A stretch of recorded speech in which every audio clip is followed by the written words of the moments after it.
Hello students.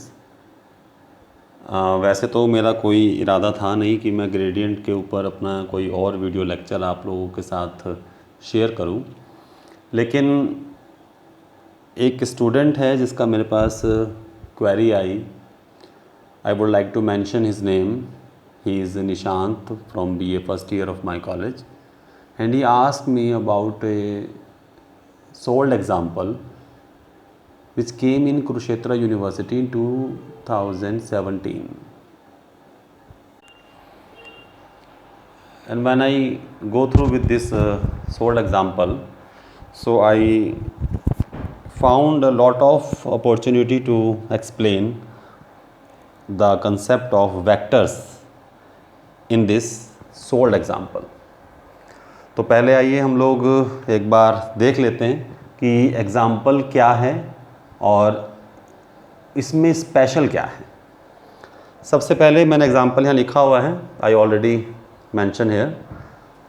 Problem is if capital F vector and small f are point functions show that the components of the former, पहले वाले के component मतलब f vector के component along tangential and normal to the level surface f is equal to 0। अब ये क्या बन गई, एक लेवल सरफेस। प्रूफ करो कि जो इसका टेंजेंशियल कंपोनेंट है वो तो ये है और जो इसका नॉर्मल कंपोनेंट है वो ये है। अब इसमें प्रॉब्लम कहाँ आती है? देखिए स्टूडेंट्स को इसमें जो मुश्किल लग रहा होगा कंसेप्ट वो ये कि ये लिखा क्या हुआ है। बेसिकली ये बड़ा कॉम्प्लिकेटेड सा लिखा हुआ है, del f cross del f upon del f का square and f dot del f बाहर del f upon del f का होल स्क्वायर। ये है क्या?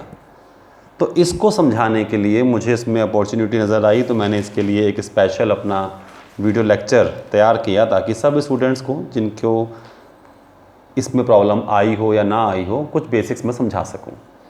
सो now I start my video lecture, but before starting the solution of this problem I would like to tell you something about the components of a vector along another vector। समझाने से पहले मैं आपको ये बताना चाहता हूँ, मान लो कि हमारे पास दो वेक्टर हैं।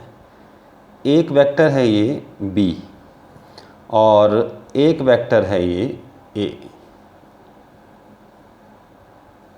अब कोई आपसे पूछे कि इस a वेक्टर का कंपोनेंट अलोंग b या इन द डायरेक्शन ऑफ b क्या होगा, तो ये हम कैसे निकालते हैं? सबसे पहले हम b को आगे की तरफ बढ़ाएंगे, a से एक परपेंडिकुलर b के ऊपर डालेंगे, माना ये किसी पॉइंट m पर है परपेंडिकुलर, तो ये जो पार्ट है ये एक कंपोनेंट है a का इन the direction of b। Okay, मान लिया a और b के बीच में एंगल थीटा है, तो ये आप पहले से जानते हो कि a डॉट b वेक्टर किसके बराबर आता है, a मॉडुलस b मॉडुलस और cos थीटा। यहाँ से मैं आपको बताना चाहता हूँ कि a cos थीटा की वैल्यू क्या आएगी, a dot b divided by b, और ये b क्या है, इस b को हम मैग्नीट्यूड ऑफ b वेक्टर बोलते हैं। Okay, so we can write this a vector dot b vector divided by b, और ये क्या बन गया, a vector dot b cap. इसका मतलब है ये जो a cos थीटा की वैल्यू है, पहले तो आप मुझे ये बताइए a cos थीटा क्या है, स्केलर या वेक्टर? ये वेक्टर नहीं है, ये स्केलर है, क्योंकि cos theta is a scalar quantity and a is the magnitude of vector a।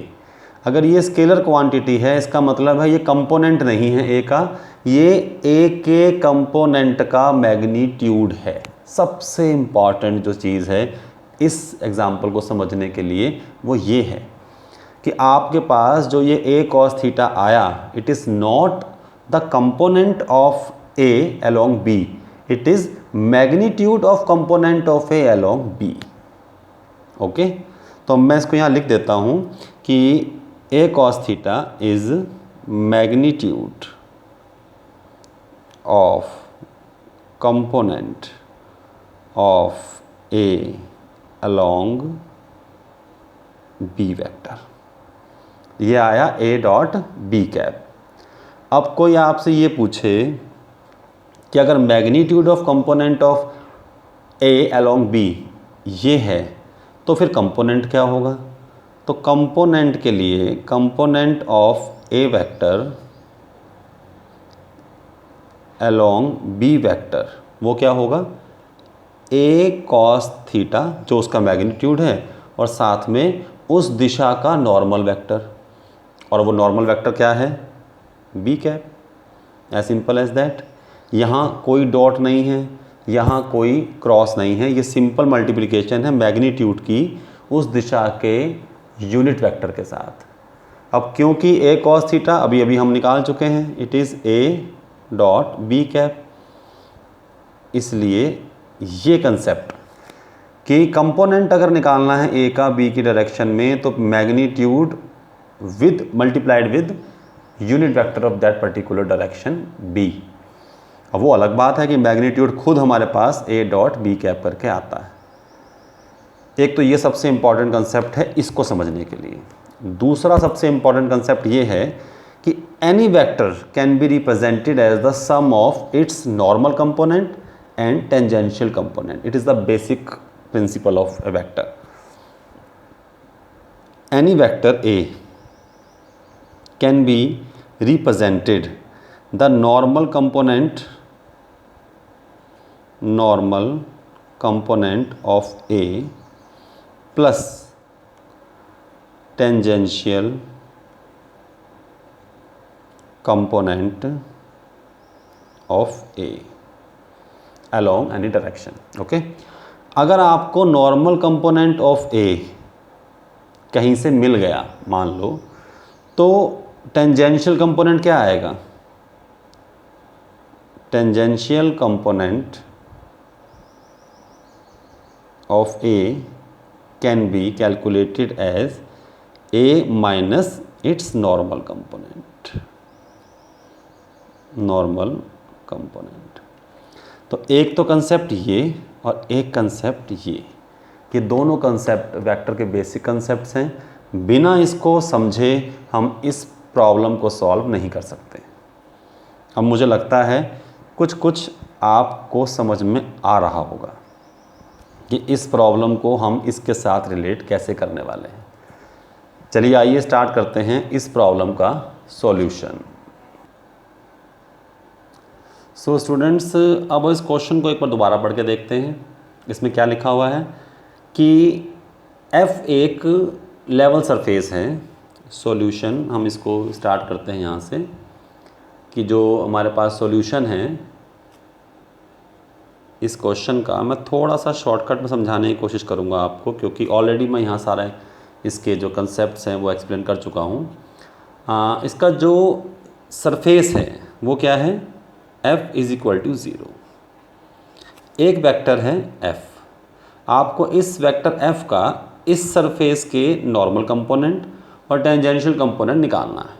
तो आप जानते ही हैं कि इस सरफेस का नॉर्मल कंपोनेंट निकालने के लिए पहले हमें इस सरफेस का नॉर्मल चाहिए होगा, ठीक है ना? तो नॉर्मल क्या आता है इसका? Del F. डेल एफ क्या है? एक वेक्टर है। अब इस क्वेश्चन को आप इससे रिलेट कर सकते हैं कि हमें क्या चाहिए। यहाँ पर तो हमें ए का कंपोनेंट चाहिए in the direction of B, और यहाँ पे हमें एफ का कंपोनेंट चाहिए in the direction of del F. तो यहाँ भी दो बातें आएंगी, पहले magnitude of component of F along del F आएगा और दूसरा फिर component of F along del F आएगा। तो अगर आप ये समझ चुके हैं तो आपको यहाँ बिल्कुल भी दिक्कत नहीं होगी। We know that magnitude of component of vector F in the direction of del f, and we know that it is equal to f vector dot b cap। यहाँ b cap का मतलब है del f over del f का magnitude. अब magnitude को इन्होंने bracket से show कर रखा है, आप चाहो तो इसको मैग्नीट्यूड बार से भी शो कर सकते हो। फिर हमें क्या चाहिए? कंपोनेंट, तो ये तो मैग्नीट्यूड आया। कंपोनेंट के लिए मैंने आपको बताया था कि एक बार b से मल्टीप्लाई और हो जाएगी, तो आप इसको ऐसे लिख सकते हो, the component of vector f along del f dot del f divided by magnitude of del f, you can write like this, into क्या आएगा फिर b कैप, और b कैप का मतलब है यहाँ पे del f over del f का मैग्नीट्यूड। अब आप देखिए, क्या ये आपको प्रूफ नहीं करना था? del f का मल्टीप्लाई होने के बाद स्क्वायर बन जाएगा। तो पहला कंसेप्ट तो यहाँ क्लियर हुआ इसका, ओके। दूसरा क्या है, नॉर्मल पार्ट आप निकाल चुके हो, टेंजेंशियल पार्ट आपसे और पूछा हुआ है, वो मैंने आपको यहाँ समझा दिया।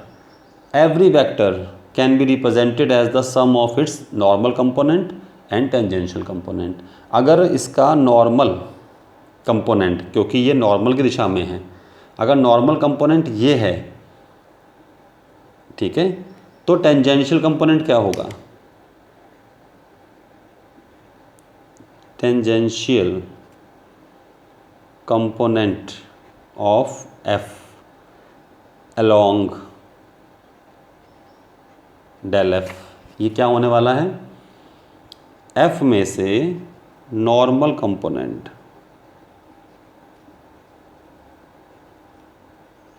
ऑफ f, ये माइनस कर दो। अब नॉर्मल कंपोनेंट हम निकाल चुके हैं, ये लिखा हुआ है ऊपर, f dot del f divided by del f का स्क्वायर, और बाहर भी आप इसको ऐसे लिख सकते हैं del f।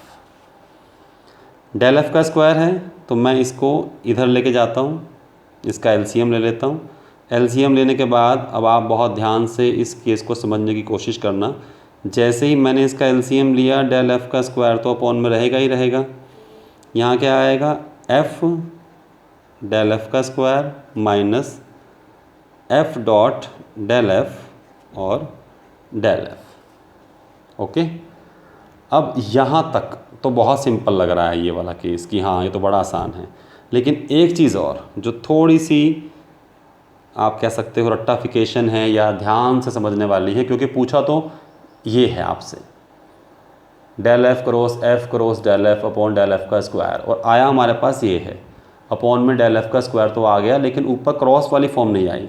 यहाँ थोड़ा सा दिमाग चलाना पड़ेगा। देखो यहाँ पे क्या करना पड़ेगा, del f को लिखना पड़ेगा del f dot del f minus f dot del f और del f upon del f का स्क्वायर। यहाँ तक आने के बाद अब हम फिर वापस जाते हैं अपने एक फार्मूले पे। एक फार्मूला हम लोगों ने पढ़ा था a cross b cross c का, ये तीनों वेक्टर हैं a b c, ये इक्वल होता है a dot c multiplied by b vector minus a dot b multiply by c vector. अब आप यहाँ पे a को f मान सकते हो, b और c को del f मान सकते हो। तो ये वाली वैल्यू जब आप इसमें कंपेयर करोगे तो आपको क्या दिखाई पड़ेगा, f del f cross del f divide by del f का स्क्वायर। a को f नहीं, आप a को del f मानो, b को f मानो और c को भी del f मानो। ये कंपैरिजन जब आप आपस में करोगे तो ये इसके इक्वल आ जाएगा, हैंस प्रूव्ड। एक तो हुआ ये एग्जाम्पल जो कि मोस्ट इम्पॉर्टेंट मुझे लगा जब मैंने उस स्टूडेंट की क्वेरी को समझा, और एक एग्जाम्पल और जिसके अंदर भी थोड़ा सा बेसिक ऑफ वेक्टर शायद मैं आपको अच्छे तरीके से समझा सकूं, वो मैं अब आपको इसके बाद बताता हूँ। वो नेक्स्ट प्रॉब्लम हमारे सामने है, find the directional derivative of the function phi xy which is equal to x into y over x square plus y square at the point 0, 1 along a line making an angle of 30 degree with positive direction of x axis. At the first sight हमें ये question बहुत आसान लगता है। पहली बात, इसमें z नहीं है। दूसरा पॉइंट क्या है कि ये फंक्शन बहुत छोटा सा है फाई एक्स वाई, हमें इसमें पॉइंट भी गिवन है एट द पॉइंट 0, 1, तो हमें लगता है कि डी डी निकालना बड़ा आसान है कि हम ग्रेड फाई निकालेंगे और एक unit vector of that particular direction find out करके हम लोग del phi dot A cap कर देंगे। लेकिन वो डायरेक्शन क्या है? वो डायरेक्शन आपको दे रखी है एक लाइन जो कि 30 डिग्री का एंगल बनाती है एक्स एक्सिस के साथ। अगर मैं इसको थोड़ा सा एक्सप्लेन करने की कोशिश करूं तो आपको इसका सॉल्यूशन शायद कुछ ऐसे समझ में आएगा कि ये एक्स एक्सिस और वाई एक्सिस मान लिया हमने यहाँ बना ली, पॉइंट है 0, 1 x 0 y की वैल्यू 1 मान लिया, यहाँ वो पॉइंट है P, ये एक्स एक्सिस के पैरेलल हो गया और ये 30 डिग्री पे एक लाइन जाती है। इस वेक्टर के अलोंग आपने डी निकालना है। ठीक है, पहले चलो हम बात करते हैं कि डी होता क्या है। Directional derivative of phi in direction of P Q, मान लिया ये पी क्यू दिशा में हमें इसका डी निकालना है, तो ये क्या आएगा? Del phi dot P Q vector का कैप, यही तो आएगा। ये वेक्टर ना भी लगाओ, पी क्यू कैप। ठीक है, पी क्यू आप इसको ए भी मान सकते हैं, चलो मैंने इसको ए मान लिया थोड़ी देर के लिए कि ये वेक्टर ए है। ठीक, तो आपको क्या चाहिए? Del phi dot A cap. अब जो डेल फाई है, डेल फाई क्योंकि ये 2D है तो आपको पता होगा curly phi by curly X I cap और curly phi by curly Y J cap. ऐसे करके हम निकाल सकते हैं। Curly phi by curly X इसको u अपॉन वी वाले फॉर्मूले से सॉल्व कर लेंगे और इसका curly phi by curly X आ जाएगा और ऐसे ही करली फाई बाय करली वाई आ जाएगा। ठीक है, मान लिया ये आप लोग डू इट योर सेल्फ का कंसेप्ट लगा के इसको सॉल्व करेंगे जब हम लोग, तो वो आई कैप बचेगा, बाकी सब कुछ कैंसिल हो जाएगा at the point 0, 1। But obvious सी बात है, जब आप x की वैल्यू 0 रखोगे और y की वैल्यू 1 रखोगे तो इसकी वैल्यू i बचेगी। लेकिन अब बेसिक जो है इस प्रॉब्लम को समझाने के पीछे जो मेरा बेसिक एम है वो ये कि ये एक कैप कैसे निकाला जाएगा, बस तो ये मैं समझाने की कोशिश करता हूँ। मान लिया यहाँ कोई पॉइंट x, y होगा, ये सब मैं आपको रफ में समझा रहा हूँ, फिर मैं आपको बताऊँगा कि मटेरियल्स में बुक्स में क्या लिखा हुआ है। मान लिया ये पॉइंट x है और ये वेक्टर a है, इसका मैग्नीट्यूड a है। मैग्नीट्यूड का मतलब होता है the length of the vector P Q. अगर हम इसके ऊपर एक परपेंडिकुलर ड्रॉ करें और ये 90 डिग्री का एंगल बनाएगा यहाँ पर, मान लो m पॉइंट पर, तो क्या आप मुझे बता सकते हो x की वैल्यू क्या होगी? x की वैल्यू क्या होती है? ये cos 30 है, सॉरी ये एंगल 30 है, ये x है और ये y है और ये a है। तो x की वैल्यू अगर मैं 30 का यूज़ करूँ cos 30 बेस अपॉन हाइपोटेनियस या हाइपोन्यूज़ अगर बोला जाए तो क्या आएगा? x की वैल्यू a cos 30। ऐसे ही y की वैल्यू क्या आएगी? a sin 30 degree. cos 30 किसके बराबर होता है? Base upon hypotenuse x upon a। तो वहाँ से x की वैल्यू आ गई a cos 30, y की वैल्यू आ गई a sin 30। a वेक्टर को हम लोग कैसे लिखते हैं? xi प्लस yj, xy है ये। ठीक है, अब xi और yj को कैसे लिखा जाएगा? a cos 30 i plus a sin 30 j। a common लेके इस a वेक्टर के अपॉन में भेज दो, a vector upon A is equal to cos 30 √3/2i plus sin 30 1/2 j। अब आपको मालूम चल गया होगा कि a vector divide by a modulus, ये क्या होता है, a cap. So students, book में क्या कर रखा है, सीधा लिखा हुआ है कि वी नो दैट और we have a relation with this unit vector A and this line that A cap is equal to cos 30i plus sin 30j। अब ये कैसे हुआ उसका कंसेप्ट मैंने आपको यहाँ समझा दिया। बुक में इसको डायरेक्ट यूज़ कर रखा है। अब आपको शायद बहुत आसान लग रहा होगा कि when we make the dot product between these two vectors I dot this, so it will give us dd √3/2 only. So students, ये मेरा लास्ट लेक्चर था ग्रेडियंट पर और मुझे उम्मीद है कि आप इसके न्यूमेरिकल्स, इसके जो भी एग्जांपल्स होंगे आपके मटेरियल्स में, बुक्स में, आप उसको सॉल्व कर रहे होंगे। बहुत जल्द मैं आपको डाइवर्जेंस के वीडियो लेक्चर के साथ मिलता हूँ। मेरे यूट्यूब चैनल को सब्सक्राइब कीजिए, लाइक कीजिए लेक्चर्स को, हो सके तो अपने नोन्स, आपके जो फ्रेंड्स हैं, आपके जो और नॉन लोग हैं, उनको ये लिंक फॉरवर्ड कीजिए। Thank you very much.